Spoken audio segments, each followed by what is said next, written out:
Thing about quote unquote exotic. Yeah. When was it you realized that this is actually something that you can use to your advantage rather than, you know, something that's going to push you back? Of course, some things you wouldn't get because you're exotic. A lot of things. I mean, when I started modeling, I mean, I remember I went to a modeling agency in England, and there was actually an agent that said to me, "Oh, we already have one Indian girl." You know, I mean, and how many blondes do you have, yeah, mister? exactly. Or, you know, and the UK has a really big South Asian population, and it wasn't even insulting or hurtful, all of which it was. It was kind of shocking because you can't, how can you control that? But then on the other hand, like there were certainly things that I got because I was different. And I think the thing to do is to celebrate what's different about you, because that's what will set you apart. You know, pretty girls are a dime a dozen. You have to kind of have, I think, just something that makes you unique, whether it's your spirit or your point of view or your taste or mostly your confidence. Just Yeah. yourself. And your confidence came, a lot of it came after the photographer Helmut Newton sort of fell in love with you and your scar more than you. Yeah. Tell us something about that experience. It was a difficult experience. You know, I mean, I come from a very conservative South Indian family, and when I first got the job, it was to pose nude. And while he does, you know, very artistic photos, they are kind of aggressive photos. And I was worried about what they would think back home, and I was very nervous about it. But at the same time, it was a big photographer, and I didn't want to say no. But at the last minute, I said no.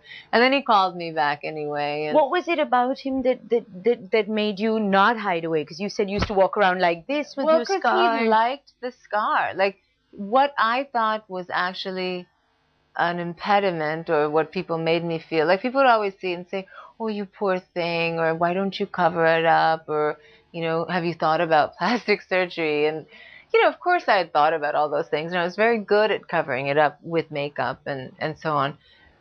But he thought it was cool. He thought it was interesting. You know, he thought it made me more mysterious.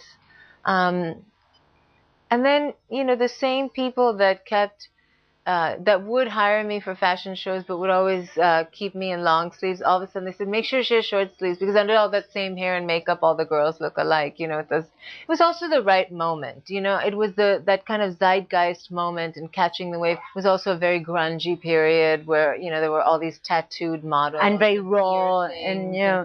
Yeah, so I think I also benefited from that. So you talked about coming from a conservative, traditional Indian Tamil family.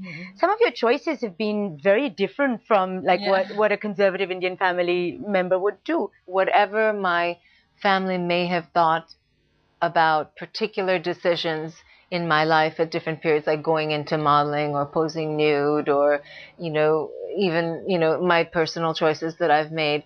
And I'm sure that they would say that's not really what they had intended for me. Would they say?